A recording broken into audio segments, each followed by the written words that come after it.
I would like to introduce the second speaker, another Steven, but this time Steven Hofmans. Steven is responsible for customer experience, analytics and marketing at SAS in the Benelux. Steven is somebody who is going to talk about how to actually apply some of the things that Steven van Belleghem was talking about, but how to put that into practice. I love two quotes that Steven is fond of. A fool with a tool is still a fool, and experimentation is key to value. Take it away, Steven. Thanks, Peter, for that great introduction. As Steven and Peter explained previously, we are part of a massive change and moving to a never normal world with different seismic shocks. Today we are experiencing the biological shock, which from customer experience perspective results in two things. On the income side, we are having financial uncertainty. I have potentially less income. How will I be able to pay my bills? Main request here is, can you help me with my financial situation? On the spend side, the way we shop today is totally disruptive. Online shopping slots for the pick at home or delivery are maxed out. If you want to go to a grocery store, you need queuing. And a lot of us with kids are experiencing what I call the all the time kids moment. Home office with kids, shopping online with kids, and playing with kids. Colruyt, the biggest retailer in Belgium, was so kind to share their transaction data. And a special thanks to Hannah for that. So if we look at the transaction data, we saw that during the first week of the crisis, pasta and rice were up with 200%. And people who bought toilet paper bought more than 20 rolls a shopping cart. Concluding that there's a lot of focus on products with a long expiration date. Looking at that shopping behavior, the first week was all about survival. How will I get through the first phase of the lockdown? But once that was satisfied, demand started to shift. Beginning of April, international food like Japanese, Thai and Mexican were very popular. On the apparel side, Colruyt sold 100 ton extra chips. Also an increase in trampolines, swimming pools and entertainments for kids, and surprisingly adults were very popular. Who thought adults would start to puzzle again? This makes me think that the second wave is about having great experiences and thinking about long gone memories of travels and apéro time with friends. The other trend is about investing in our families, making sure that they are happy at home and can spend their time. And that really makes these shifts really make it hard to predict customer demand. And as Steven explained to you the case of Amazon, Colruyt is experiencing the same thing. Their e-commerce business went up with 600%. With shifting demands in the retail industry, it's getting hard to meet customer expectations. Supply can't simply follow due to the different reasons. Pricing fluctuations, demand shifts. We are living in fragile operation. And to give you an idea, Colruyt has decided to prioritize on the customer basics needs, like grocery, baby and kids. And they closed down Collie Shop to be able to support their operation and current demand. So while organizations continue to focus on what is wrong in their customer journey process, customer dreams continue to collapse due to unmet needs. Due to the difference in supply and demand and the lockdown, we are missing out on holidays, barbecue with friends and other nice opportunities. They even stopped the marketing promotions. We are living in the reality of missing out. And that's where organizations need to focus today. So the question is, how do you detect what is currently wrong in the life of the customer? And how do you get to that beyond convenience interface of the future? More than ever, today, as an organization, you need to concentrate on 4 things. The first thing is listen. Listen to your customer and tap into those real-time behavioral data streams. Understanding is about making sense of data. It's about what is the data telling me about the dreams and the hopes of the customer. Act is about that personalized, zero effort to use proactive and transactional perfect interface of the future. Now we have the last point, automation. Automation is key to survive in a constantly changing environment. If your organization is not ready to auto-detect and adapt to fast changing demand, the next few years you will probably be out of business. In order to capture those dreams and hopes, you need to listen to your customers on the different interaction channels. As an organization, you need to ask yourself, what is the expiration date of your customer data? Demand, hopes and dreams are shifting so fast that it's hard to keep up with the customer needs, and you need to rely on that streaming data. Streaming data is real-time data that holds the clues to what customers want. Streaming data can come in many forms: mobile, network usage data, IoT data, and clickstream data.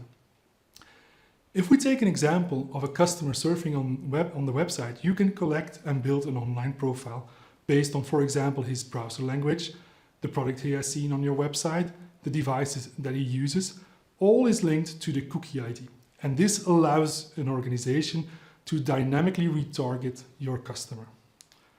As an organization, you are potentially seeing in your customer journey process that people are missing out on your service. What about retargeting those people when you can meet their dreams, when your stock is replenished and they still have interest? Once you capture streaming data, you need to make sense of the data. Sense making is about identifying and interpreting the hopes and dreams of your customer. As we are living in this VUCA world, experimentation is the only way forward to meet constant changing needs of customers. Just look ahead on how we have been adapting to this new situation. Whoever thought that streaming home concerts or esports would be part of this new normal? The only way you can find out if it works is by putting experiments into place. And the more you experiment, the better you will be able to understand your customers. When looking at your digital interface, there are a lot of opportunities to experiment.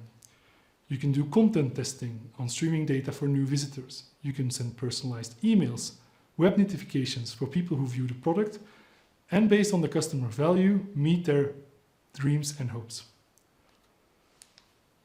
From an experimentation perspective, there are different experiments you can run on streaming data. We have A/B tests, we have multivariate tests, and we are currently working on a new thing called customer journey optimization.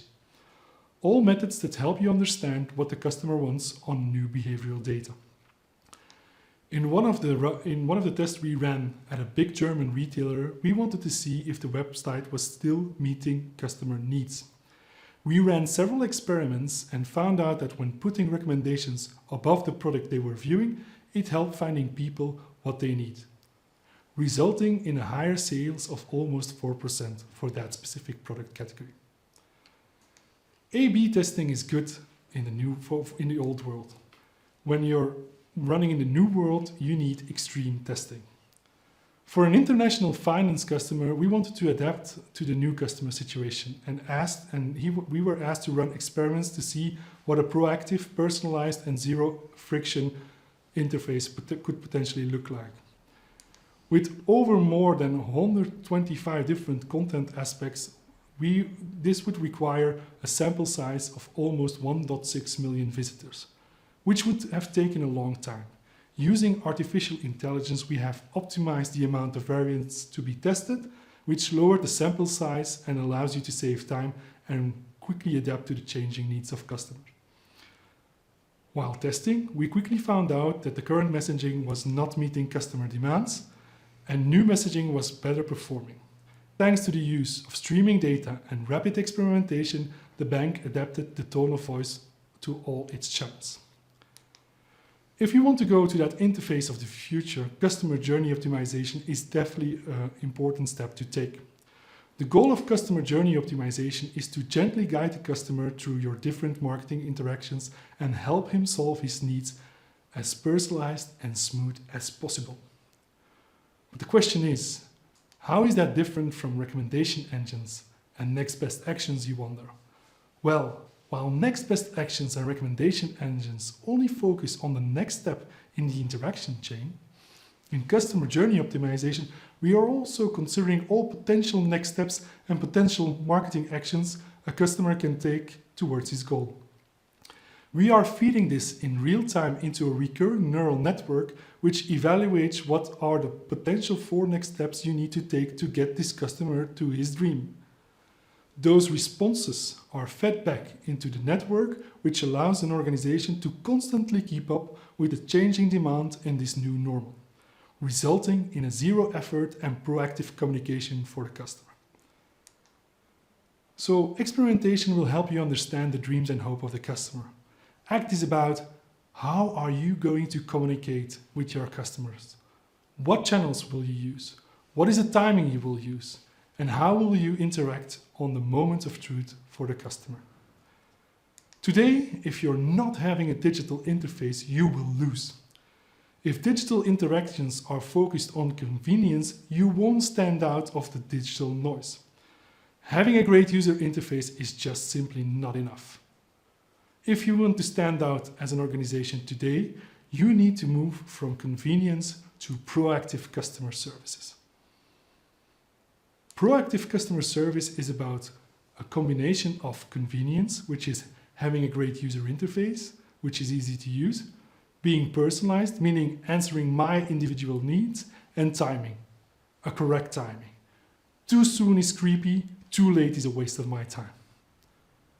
Today, customers are looking to solve some of the income challenges they have. Analysis done by Captify showed that the interest in personal loans was 5 times the average when customers went into lockdown, clearly giving away a need in the market. Discussing this need with Belgian banks, the focus seems to be on operations and convenience. We want to focus on having an easy application process. Where is the proactivity in that? Today, technology allows you to track a customer's income and spending patterns, see if he has a lower income, and proactively offer help in the form of a short-term credit or a financial advisor to help you restructure your financial assets. In a reaction to what the bank said is, we are afraid that it would be perceived as aggressive and it would give us a bad image. Sensitivity and proactivity go really hand in hand. The wrong tone of voice, the wrong timing, the wrong channel could have a major impact on the customer experience. But as an organization, you should have a mindset to be reaching out proactively to your customers. One of the things we have developed to solve this problem is the segment profiler. It auto-detects new segments in your streaming data and helps you identify which persons are ready for proactive communications and which not. Based on the characteristics, you can personalize your communication strategy. A last point is that if you want to survive, you also need an automated customer experience system. You simply have no time to spend months on analyzing your data, building models for what's happening today. As an organization, you need to spend your time on preparing for what's coming tomorrow. Automation is about listening, understanding, and act. For a finance customer, we developed a customer experience machine that auto-detects important customer events, which are detected in the streaming data. It understands the key moments of truth for every customer and helps us explain their dreams. And it acts in an appropriate time through the right channel using the most significant products. And the best part is, when rates are going down, meaning customers are no longer having an interest, it auto-retrains itself to adapt to the new customer needs. And that allows you to go to that interface of the future. On that bombshell, it's time to end. I want to end with a few conclusions. The first one is, change is going faster than ever. To survive, you have to listen to your streaming data, experiment to understand your customers, and act in a proactive manner. Automation is key to guarantee a long-term survival.